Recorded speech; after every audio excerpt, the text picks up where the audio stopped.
নামাজের সময় খুব হাই উঠলে কি করা উচিত? দেখেছেন গর্ভাবস্থা চেয়ারে বসে নামাজ আদায় করা যাবে কিনা? আমি আমার স্ত্রী থেকে অনেক দূরে থাকি, এতে কি তার প্রতি অবিচার হচ্ছে? অনেক সময় বিকাশ থেকে মেসেজ দেয় যে 20 টাকা রিচার্জ করলে 20 টাকা ক্যাশব্যাক, এই ধরনের ক্যাশব্যাক গ্রহণ করা জায়েজ হবে কি?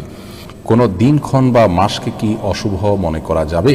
ওযু ছাড়া আজান দেওয়া যাবে কি? আজানের সময় কানে হাত দেওয়ার বিধান কি? আমি নামাজ পড়ি কিন্তু শয়তান আমাকে অতিরিক্ত খারাপ স্বপ্ন দেখায়।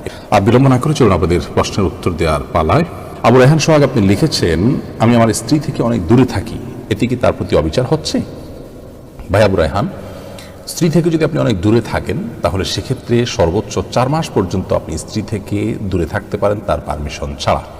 কিন্তু 4 মাসের বেশি যদি আপনি থাকেন তার পারমিশন ছাড়া, তাহলে সেটি আপনার জন্য জায়েজ হবে না এবং সেক্ষেত্রে আপনি স্ত্রীর প্রতি অবিচার করছেন বলে বিবেচ্য হবে। অবশ্য 4 মাসের বেশিও যদি আপনি বাইরে থাকেন, স্ত্রী থেকে দূরে থাকেন, প্রবাসে থাকেন, তাহলে সেক্ষেত্রে স্ত্রী যদি পারমিশন দেয় আপনার জন্য জায়েজ হবে। স্ত্রী যদি আপনার জন্য অনুমোদন করে যে হ্যাঁ ঠিক আছে আমি সবর করব, আমার আব্রুকে আমি রক্ষা করে চলবো এবং আমাদের কল্যাণার্থে আপনি থাকছেন বাইরে বা দূরে, তো সেটি তিনি যদি মেনে নেন তাহলে আপনার জন্য জায়েজ হবে। তার মানে আপনি বাইরে থাকতে হলে দীর্ঘ সময় পর্যন্ত আপনাকে সংশ্লিষ্ট দেশের ভিসা যেরকম নিতে হবে, আপনার নিজের দেশ থেকে যেরকম ক্লিয়ারেন্স নিতে হবে, একইভাবে আপনার স্ত্রী থেকেও ভিসা বা অনুমোদন নিতে হবে যদি আপনি বিবাহিত হয়ে থাকেন। বিষয়টি আমাদের অনেক ভাইয়েরা আসে বা বিবেচনা করেন। আমি অনেক প্রবাসীর কথা জানি যাদের স্ত্রীগণ অভিযোগ করেন যে আমার স্বামী শুধু টাকার জন্য, পয়সার জন্য বাইরে পড়ে থাকেন, আমি চাই না সেখানে এত দীর্ঘ সময় পড়ে থাকুন, টাকার লোভে তিনি সেখান থেকে আসতে পারেন না। এই কাজগুলো অত্যন্ত গর্হিত। হ্যাঁ, স্ত্রী যদি অনুমোদন করে তাহলে সেক্ষেত্রে সেটি জায়েজ আছে। নবী করিম সাল্লাল্লাহু আলাইহি ওয়াসাল্লাম বুখারী হাদিসে বলেছেন, ওয়াইন্না লিজাওজিকা আলাইকা হাক্কা, নিশ্চয়ই তোমার জীবন সঙ্গীর অধিকার রয়েছে তোমার প্রতি, অতএব তার হক, তার অধিকার পূরণ করতে হবে। এরপরে প্রশ্ন করেছেন সাইদ আহমদ, আপনি লিখেছেন কোনো দিনক্ষণ বা মাসকে কি অশুভ মনে করা যাবে? কোনো দিনক্ষণ বা মাসকে অশুভ মনে করা যাবে না। শরীয়তে এই অশুভ, অকল্যাণ, অপয়া বলতে কোনো কিছুর কোনো অনুমোদন নেই। আমরা অনেক সময় মনে করি যে অমুক দিনে সফর করা ঠিক নয়, অমুক কাজটা করা ঠিক নয়। নবী করিম সাল্লাল্লাহু আলাইহি ওয়াসাল্লাম বলেছেন, যদি কেউ কোনো কিছু করতে চায় এরপরে মনে করে না এটা অপয়া হচ্ছে, এরপরে সে ফিরে আসে, তাহলে সে শিরক করলো। এবং এই বিষয়টি মুসনাদ আহমদ এবং তাবরানীতে বর্ণিত হয়েছে আব্দুল্লাহ ইবনে আমর রাদিয়াল্লাহু তাআলা থেকে। তো এই যে একটি বিষয়, এটি থেকে পরিষ্কারভাবে বোঝা যায় হাদিস থেকে যে কোনো অপয়া বলতে কোনো কিছু বিশ্বাস করা এটা আমাদের ইমানের পরিপন্থী। দেখা যায় দোকানদার তার প্রথম কাস্টমার যখন বাকি চান তখন মনে করেন এটা অপয়া হয়ে গেল। কেউ যখন বের হইতে যান এরপরে গিয়ে দেখেন যে ঝাড়ু দেখলেন, তখন তিনি মনে করেন যে এটা অপয়া হয়ে গেল। তো এগুলো সবগুলোই শিরপূর্ণ বিশ্বাস। আসলে এই কোনো কিছুর মধ্যে, জাতীয় কোনো কিছুর মধ্যে কোনো প্রকার অকল্যাণ নিহিত নেই। এগুলো আপনার আমাদের সামাজিক কুসংস্কার বলতে পারি। সালেহা আপনি লিখেছেন, গর্ভাবস্থা চেয়ারে বসে নামাজ আদায় করা যাবে কি না?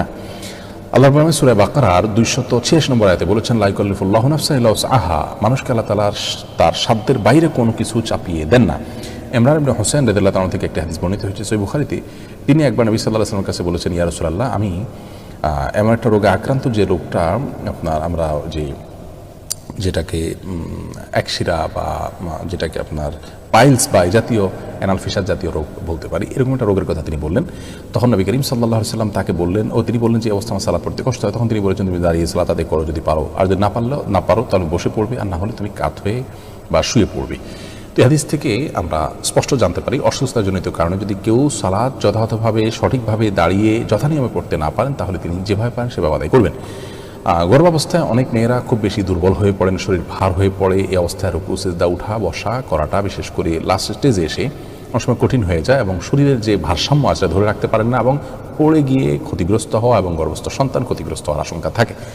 এরকম যদি অসুস্থ কোনো মা থাকেন এবং এই পর্যায়ে চলে যায়, তাহলে সেক্ষেত্রে তিনি যদি দাঁড়ানো থেকে চেয়ারে বসতে পারেন, চেয়ার থেকে দাঁড়াতে পারেন, এটুকু পারেন, তাহলে দাঁড়িয়ে সালাত শুরু করবেন। রুকু সিজদার সময় চেয়ারে বসে ইশারা রুকু সিজদা এবং বৈঠক এগুলো সব করবেন।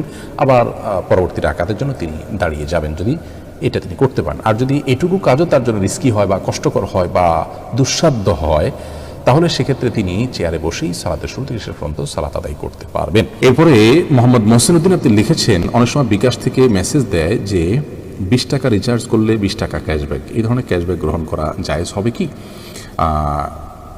যদি কোনো মোবাইল কোম্পানি বা কোনো এরকম কোনো প্রতিষ্ঠান বা আপনার মোবাইল ব্যাংকিংয়ের যে প্রতিষ্ঠানগুলো আছে তাদের যে কেউ এই ধরনের কোনো অফার দেয় আপনাকে, তো অফার নেওয়াতে মৌলিকভাবে কোনো অসুবিধার দিক নেই। কারণ হলো আপনি তার এই মেথড ব্যবহার করলে সে আপনাকে গিফট দিচ্ছে। এখানে ব্যাপারটা এরকম না যে আপনি তাকে লোন দিয়েছেন, সে আপনাকে প্রফিট দিয়েছে, অর্থাৎ সুদ হওয়ার কোনো কারণে আপনি তাকে লোন দেননি, আপনি তার কাছ থেকে কিনেছেন, আপনি একটা কিনলে সাথে আরেকটা ফ্রি পাচ্ছেন, বিষয়টা অনেকটা সেরকম। বিধায় বিকাশের এই ধরনের অফার গ্রহণ করতে আপাতদৃষ্টিতে কোনো সমস্যা নেই। ফাতেমাতে জোহর আপনি লিখেছেন, যে নারী জিকিরের সাথে ঘর ঝাড়ু দেয় আল্লাহ পাক তাকে কাবা ঘর ঝাড়ু দেওয়ার সওয়াব দান করেন, ইসলামে এর সত্যতা কতটুকু? বোন, এটি একান্তই একটি মন গড়া উক্তি, কারণ হাদিসে এরকম কোনো উক্তি আছে বলে আমাদের জানা নেই। সন্দেহাতীতভাবে কোনো নারী কিংবা পুরুষ তিনি তার নিজের কাজের ফাঁকে ফাঁকে যখন আল্লাহর জিকির করবেন, আল্লাহর স্মরণ করবেন, তখন সেই কাজটি অনেক বেশি বরকতময় হবে, কল্যাণকর হবে। তিনি তার সময়টাকে কাজে লাগাচ্ছেন, তিনি জাকিরিনদের মধ্যে শামিল হচ্ছেন, যে জাকিরিনদের প্রশংসা আল্লাহ তাআলা কোরআনে কারিমে বলেছেন, তাদের জন্য জান্নাতের প্রস্তুত আল্লাহ তাআলা করে রেখেছেন। ওয়াযাকিরিন আল্লাহ কাসীরান ওয়াযাকিরাত, যারা বেশি বেশি আল্লাহ তাআলা জিকির করে সেই নারী পুরুষের প্রশংসা আল্লাহ তাআলা করেছেন, তাদের জন্য পুরস্কার ঘোষণা করেছেন জান্নাতের।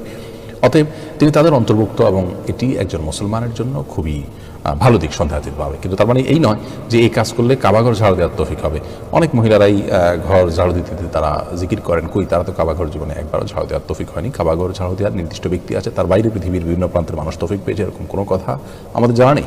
অতএব এটি যে জাল হাদিস এবং হাদিসের নামে জালিয়াতি এবং মিথ্যা মন গড়া কথা, সেটি এখান থেকে পরিষ্কারভাবে বোঝা যায়। আমরা আসলে অনেক মন গড়া কথাবার্তা বানাই মানুষকে ভালো করবার জন্য। মানুষকে ভালো করার জন্য মিথ্যা কথা বলা বা মিথ্যা কথা বলে, মিথ্যা হাদিস বলে মানুষকে দিয়ে ভালো কাজ করানো, এই বিষয়টি হলো গাছের গোড়া কেটে আগায় পানি দেওয়ার মতো। আপনি মিথ্যা কথা বলে তো একটা অন্যায় কাজ করছেন, আপনি অন্যায় কাজ করে একজনকে ন্যায়ের পথে আনার চেষ্টা করছেন, তাহলে গাছের গোড়া কেটে কেমন যেন আগায় পানি দিচ্ছেন, যে পানি দেওয়ার কোনো অর্থ হতে পারে না। আমির হোসেন আপনি লিখেছেন, অজু ছাড়া আজান দেওয়া যাবে কি? আজানের সময় কানে হাত দেওয়ার বিধান কি? মুস্তাহাব হলো পবিত্র অবস্থা আজান অবস্থায় উজু থাকাটা ফরজ নয়, তবে ওয়াজিবও নয়, তবে উত্তম এবং ভালো। আজান অবস্থায় যদি উজু থাকে সেটা উত্তম। আজানের সময় কানে হাত দিয়ে আজান দেওয়াটা উত্তম, ভালো, মুস্তাহাব, জাস্ট এটুকু। কিন্তু আপনার কানে হাত না দিয়ে যদি কেউ আজান দেয় তাতেও আজান হয়ে যাবে। আপনি হাসান চৌধুরী আপনি লিখেছেন, আমি নামাজ পড়ি কিন্তু শয়তান আমাকে অতিরিক্ত খারাপ স্বপ্ন দেখায়, এ ব্যাপারে আমাকে কিছু পরামর্শ দিন। আপনি নামাজ পড়েন, শয়তান আপনাকে খারাপ স্বপ্ন দেখে, খারাপ স্বপ্ন দেখলে করণীয় কি? এই বিষয়ে আমাদের একটা ভিডিও আছে, দেখে নেবেন। সংক্ষেপে আমরা বলছি, আপনি যদি খারাপ স্বপ্ন দেখার পর ঘুম ভেঙে যায়, তাহলে বাম দিকে 3 বার থুতু ফেলবেন। সে থুতুটা হবে আলতোভাবে, জাস্ট ওই যে আমরা শুয়ের আগায় যে পানি থাকে এরকম পরিমাণে থুতু আপনি বামে ফেলবেন 3 বার, এবং আমানতু বিল্লাহি ওয়া রাসূলিহি এরকম আপনি দোয়া পড়বেন। এবং যদি সম্ভব হয় উঠে উজু করে 2 রাকাত নামাজ পড়বেন, এবং যে কাজে থাকেন সে কাজ পরিবর্তন করে ফেলবেন। এই কাজগুলো হলো মোটামুটি আপনার আমার করণীয় যদি দুঃস্বপ্ন দেখি আমরা তখন।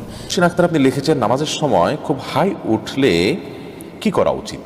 নামাজের সময় যদি অনেক বেশি হাই ওঠে, তাহলে আপনি যে কোনো সময় নামাজের বাইরে হাই উঠলে হাইটাকে বাধা দেওয়ার চেষ্টা করা উচিত, কারণ হাই তোলার মাধ্যমে আপনার শয়তান মানুষের ভেতরে প্রবেশ করার বিশেষভাবে সুযোগ লাভ করে থাকে, এবং দুষ্টু জিনে আক্রান্ত মানুষগুলোকে দেখবেন যে খুব বেশি হাই তুলতে থাকে। আমি এরকম অনেক মানুষকে দেখেছি যারা দুষ্ট জিনের প্রভাবে প্রভাবিত, তাদের উপর দুষ্ট জিনের প্রভাব বেশি হওয়ার কারণে তারা এত বেশি হাই তোলেন যেটা স্বাভাবিক কোনো মানুষ হাই তোলে যে সেরকম কোনো বিষয় নয়। এই জন্য হাই তোলার এই সময়টাতে এই শয়তান মানুষের ভিতরে প্রবেশ করে, দুষ্ট জিন প্রবেশ করে, সেজন্য এটাকে হাত দিয়ে বাধা দেওয়া উচিত। মুখের কাছে হাত বা কোনো কিছু নিয়ে গেলে কিন্তু হাইটা বন্ধ হয়ে যায়।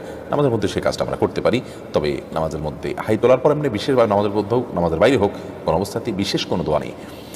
লা হাওলা ওয়ালা কুওয়াতা ইল্লা বিল্লাহ আমরা অনেকে পড়ি, এটা পড়তে হবে হাই তোলার পর, এরকম কোনো বাধ্যবাধকতা নেই, বরং আপনি হাত দিয়ে সেটাকে বাধা দেওয়ার